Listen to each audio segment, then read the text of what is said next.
পাউরুটিকে এভাবে বানালে সবাই পছন্দ করবে। বাচ্চারা, বাচ্চার মা বাবা, দাদু ঠাকুমা সবাই পছন্দ করবে। নর্মাল পাউরুটিকে একটু ডিম, পেঁয়াজ কুচি, মরিচ এগুলো দিয়ে একটু আইটেম করে দিলে অনেক ভালো লাগবে। এটা বানানোর জন্য আমি একটা পাউরুটিকে মাঝখানে হোল্ড করে নিলাম একটি স্টিলের গ্লাস দিয়ে। এরকম মাঝারি করে এটা হোল্ড করে নিলাম। একটু ডিজাইন করে নিলে নর্মাল পাউরুটিও দেখতে অনেক ভালো লাগে।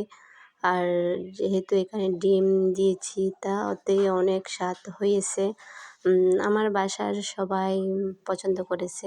আপনি বানালে আপনার বাসারও সবার মানুষ পছন্দ করবে, বলবে বারবার এটা বানাতে। টিফিনেও দেওয়া যায় এটা বাচ্চাদের। সকাল বিকাল নাস্তাতেও এটা বানানো যায়, একদম তেল ছাড়া, তেলও লাগে না। ভাজা পোড়া খেতে খেতে তেলটাই অনেক বেশি খাওয়া হয়ে যায়, তাই এটা বানানো। একটা গ্লাসের মধ্যে ডিম ঢেলে নিলাম, দুইটা ফাটিয়ে নিলাম। এটা কাঁটা চামচ দিয়ে আমি এটা একটু নিকড়ে দেব যেন ডিমের কুসুমটা একটু ভেঙে যায়। দেখুন এটা ফাটানো হয়ে গেছে, একদম স্মুথ হয়ে গেছে। আমি কাঁটা চামচ দিয়ে নাড়ার পর একটু স্মুথ হয়ে গেছে। একটা আমি ফ্রাই প্যান বসাই দিলাম, একটু তেলও দিয়ে দিলাম। এতে আমি হোল্ড করা ওটা দিয়ে দিলাম পাউরুটিটা। মাঝে ডিম যে গ্লাসে নিয়ে নিচ্ছি ওটা ডিমটা দিলাম।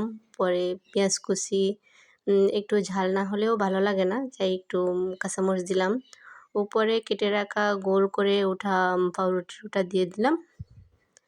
চামচ দিয়ে একটু চেপে চেপে দিলাম যেন পরের পাউরুটিটা ডিমের সাথে লেগে যায়, এতে উল্টে দিতে ভেঙে যাবে না।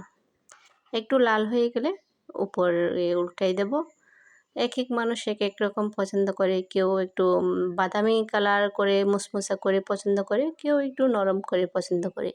আমার বাসায় যেহেতু এক একজন এক এক রকম করে পছন্দ করে, তাই একটা মুসমুসে করব আর বাকিগুলো একটু নরম করে করব, কারণ যে যেরকম খেতে চাই ওরকম করতেই হবে।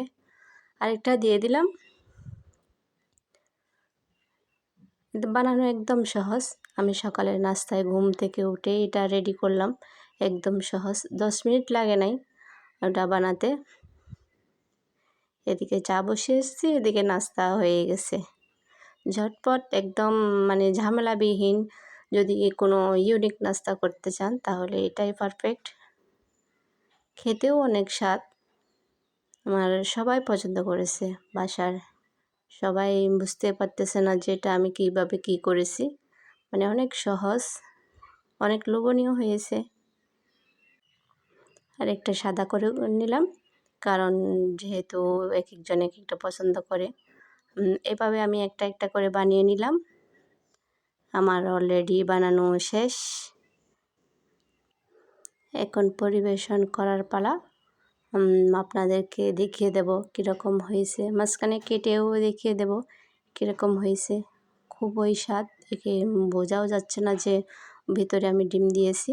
এটা বাচ্চাদেরকে ডিম খাওয়াতে চাইলে এভাবে টেকনিক করে খাওয়ানো যায়, বাচ্চারা বুঝতেই পারবে না যে এখানে ডিম দেওয়া হয়েছে নাকি পাউরুটি।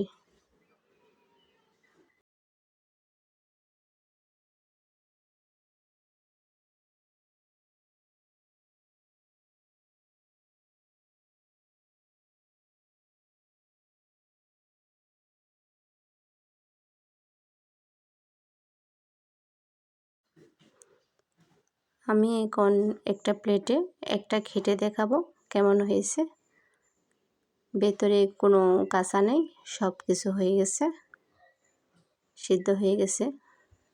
ভিডিওটি ভালো লাগলে লাইক কমেন্ট শেয়ার করে পাশে থাকবেন।